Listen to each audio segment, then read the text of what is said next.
카사블랑카 공항의 실제 재회. 영화 카사블랑카의 실제 모티브. 모로코에서 살아남은 사람들의 이야기. 제일막 폭풍 전야의 유럽. 1938년 가을. 때는 1938년 가을이었습니다. 유럽 대륙 한가운데 오랫동안 음악과 예술의 수도라 불리던 도시 빈에서 어느 미국인 청년이 무릎을 떨며 걷고 있었습니다.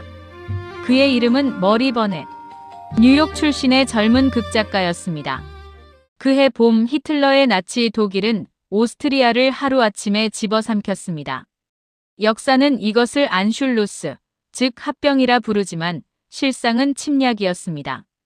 나치 군인들이 빈거리에 줄지어 행진하는 바로 그 장면을 세계는 뉴스로 전해 들었고 머리 버넷은 직접 그 도시를 찾아갔습니다. 그가 빈에서 목격한 것은 차마 말로 다 할 수 없는 광경이었습니다. 오래된 유대인 가정들이 거리로 내몰리고 있었습니다.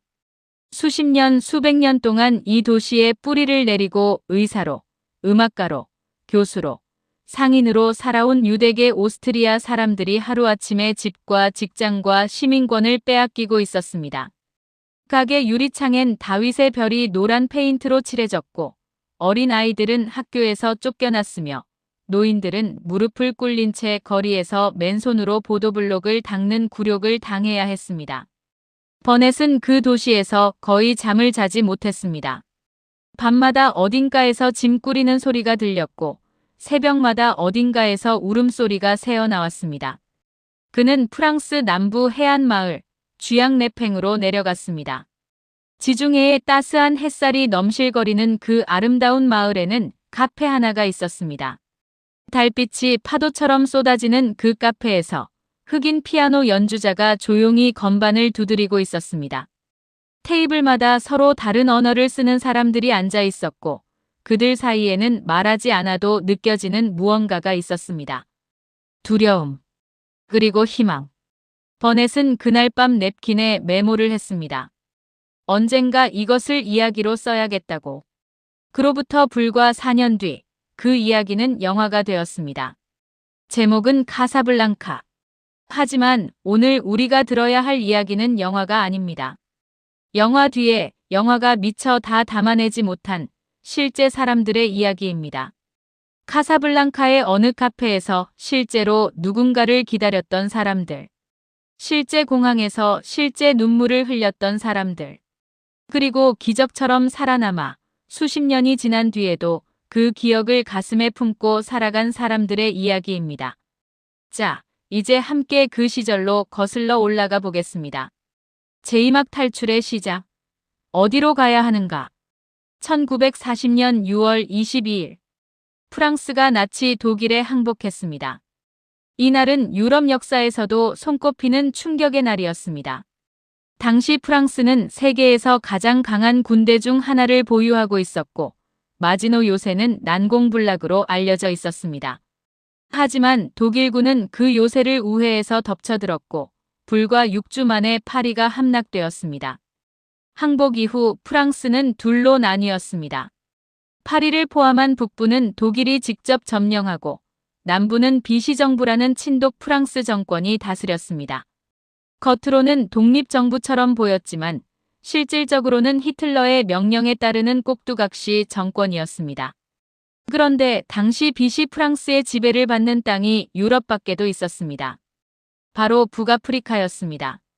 모로코, 알제리, 튀니지가 프랑스의 식민지였고 이 땅들 역시 비시 정부의 통제를 받게 되었습니다. 유럽 전역에서 수십만 명의 사람들이 살 곳을 잃었습니다. 유대계 사람들만이 아니었습니다. 공산주의자들, 사회주의자들, 히틀러에 반대했던 정치인들, 인종법에 의해 쫓겨난 집시들, 동성애자들, 장애인들, 나치즘에 저항했던 기독교 신자들까지 모두가 탈출해야 했습니다. 그들이 선택할 수 있는 길은 몇 가지뿐이었습니다. 스위스는 문을 닫았습니다. 스페인은 겉으로는 중립국이었지만 프랑코 독재 정권은 난민들에게 우호적이지 않았습니다. 포르투갈의 수도 리스본만이 유일하게 대서양을 건너는 배가 떠나는 항구였고 그 배를 타면 미국이나 남미로 갈 수 있었습니다. 하지만 리스본으로 가려면 스페인을 통과해야 했습니다. 스페인을 통과하려면 스페인 통과 비자가 필요했습니다. 스페인 비자를 받으려면 먼저 포르투갈 입국 비자가 있어야 했습니다. 포르투갈 비자를 받으려면 최종 목적지인 미국이나 다른 나라의 이민 허가서가 있어야 했습니다. 이 복잡한 비자의 사슬, 이 종이 한 장 한 장이 곧 생사의 문제였습니다. 그리고 임의로 같은 행정의 거미줄 속에서 수많은 사람들이 선택한 임시 피난처가 있었습니다. 아프리카 대륙의 북서쪽 끝, 대서양과 지중해가 만나는 바로 그 자리. 카사블랑카. 모로코의 항구 도시 카사블랑카였습니다.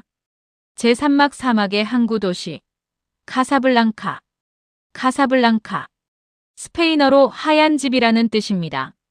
1940년대 초 이 도시의 인구는 약 30만 명이었습니다.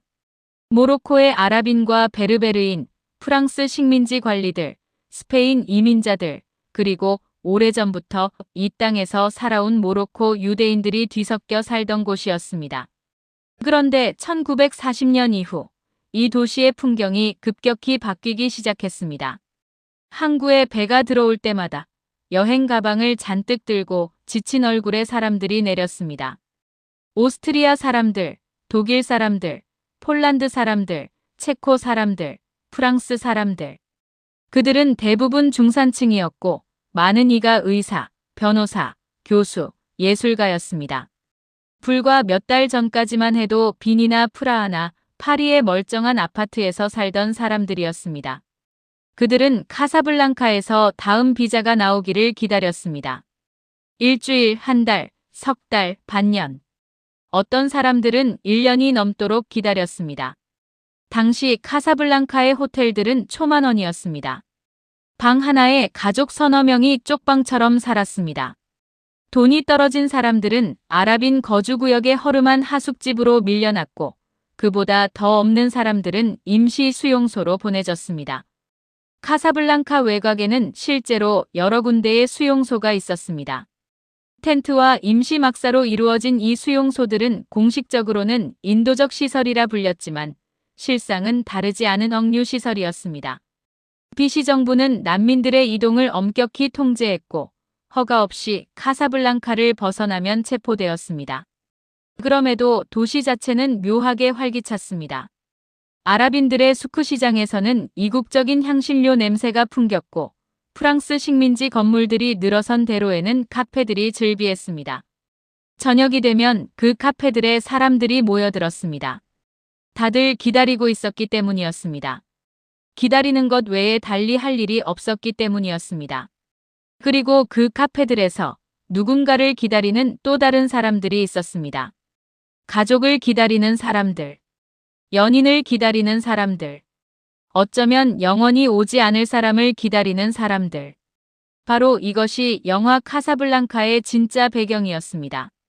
제3막 리게 카페, 그 실제 모습. 영화에는 리게 카페 아메리캥이라는 곳이 나옵니다. 미국인 릭 블레인 험프리 보가트 분이 운영하는 카페 겸 카지노.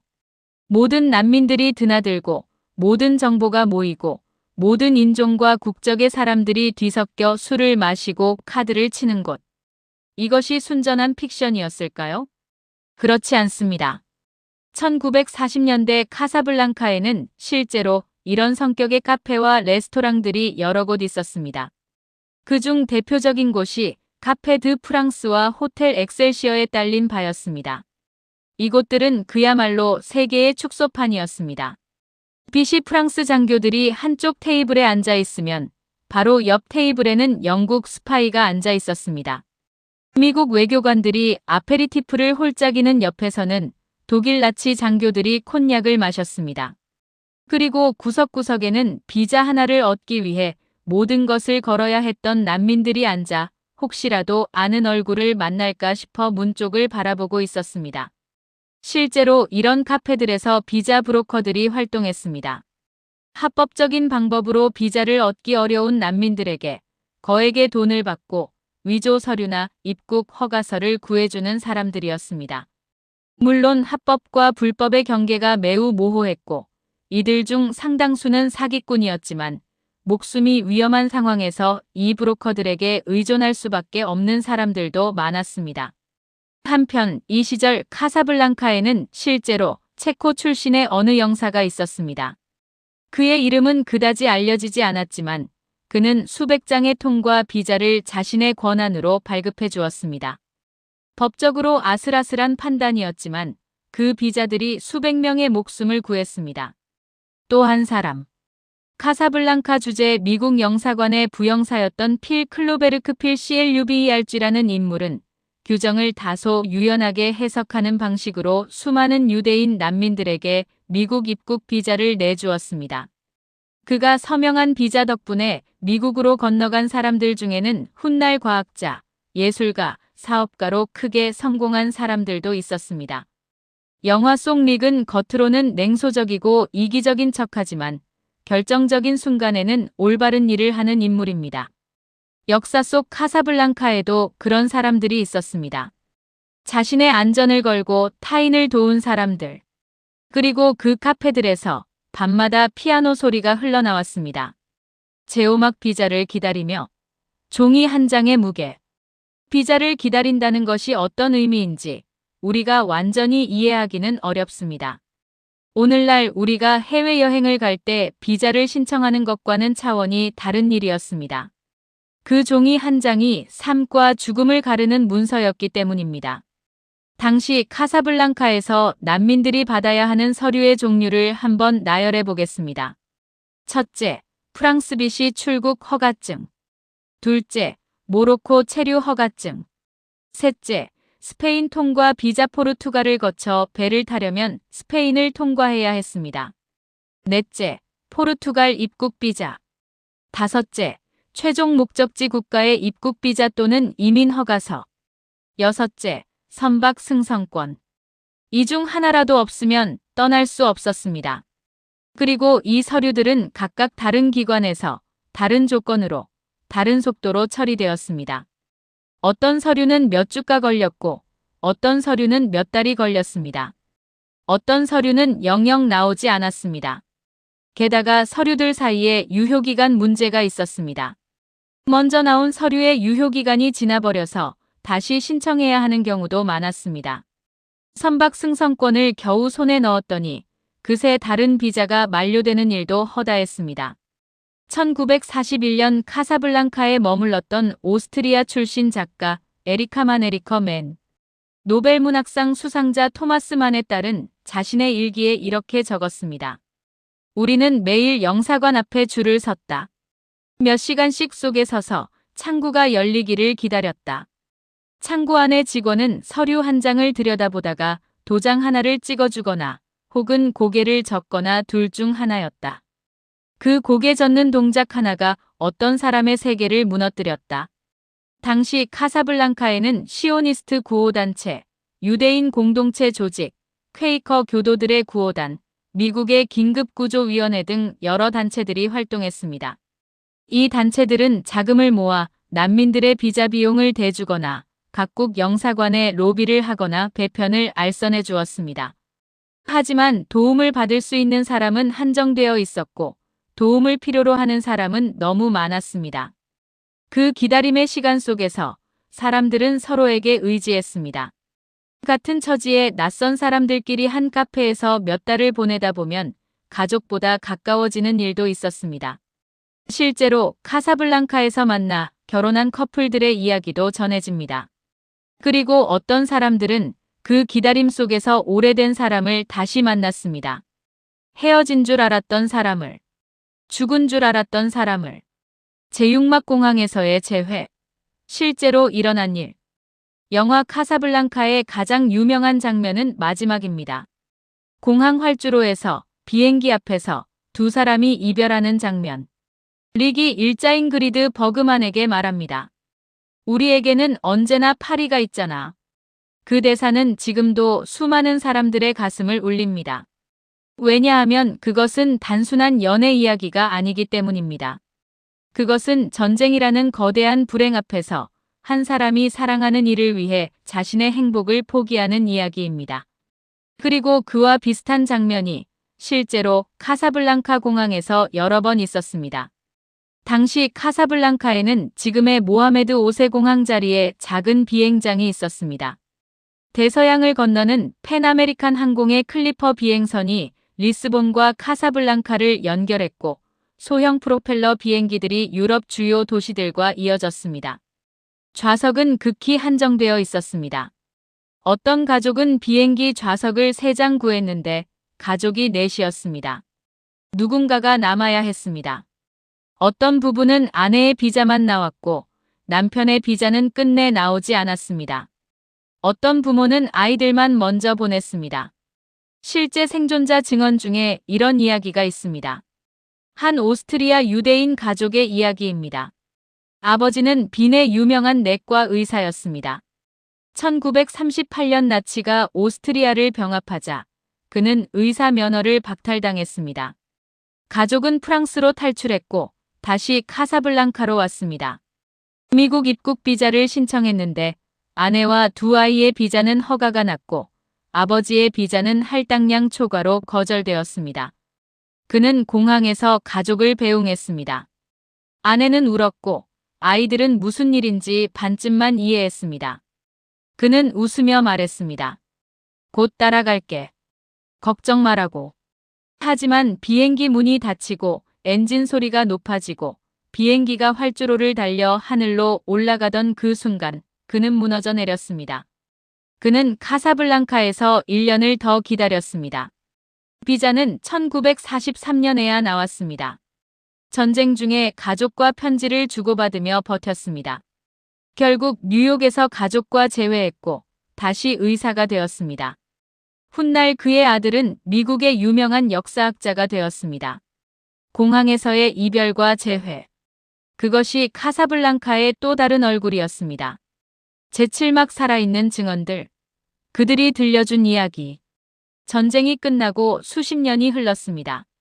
1990년대부터 2000년대에 걸쳐 역사학자들과 다큐멘터리 제작자들이 카사블랑카 생존자들을 찾아다니기 시작했습니다. 이미 많은 이들이 세상을 떠났지만 아직 살아있는 분들이 계셨고 그분들은 기억하고 있었습니다. 이스라엘의 한 노인 요양원에서 1942년 카사블랑카를 기억하는 여성을 만난 연구자의 기록이 있습니다. 그녀의 이름은 헬레네 바이스. 당시 22살이었습니다. 체코슬로바키아의 프라하 출신으로 독일이 체코를 점령하자 혼자 탈출한 여성이었습니다. 그녀가 카사블랑카에 도착한 것은 1941년 초였습니다. 오빠가 이미 팔레스타인 지금의 이스라엘에 가 있었고 그녀는 오빠에게 가기 위해 통과 비자를 기다리고 있었습니다. 카사블랑카의 어느 카페에서 그녀는 프라하 출신의 청년 하나를 만났습니다. 그 역시 난민이었고 미국으로 가기 위한 비자를 기다리고 있었습니다. 두 사람은 몇 달 동안 같은 카페에서, 같은 영사관 앞에서, 같은 항구 근처에서 마주쳤습니다. 전쟁이 끝나고 거의 반세기가 지난 뒤 그녀는 이렇게 회고했습니다. 우리는 아무것도 가진 게 없었어요. 돈도, 집도, 나라도.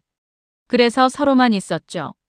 그 시절 카사블랑카에서 만난 사람들은 뭔가 달랐어요. 서로의 이름 하나를 아는 것만으로도 이 세상에 나를 알아주는 사람이 있다는 것만으로도 살 수 있었거든요. 또 다른 증언이 있습니다.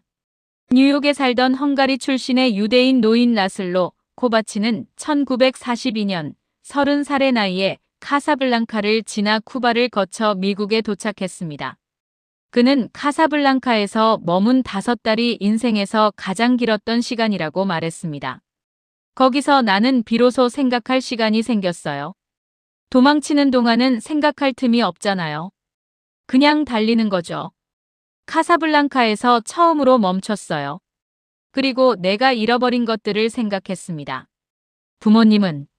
부모님은 오실 수 없었어요. 폴란드에 계셨는데 전쟁이 끝나고 알았지요. 오시지 못하셨다는 것을. 그는 이 말을 하다 멈췄습니다. 90이 가까운 나이였지만 그 기억 앞에서는 여전히 목이 메었습니다. 또 한 사람.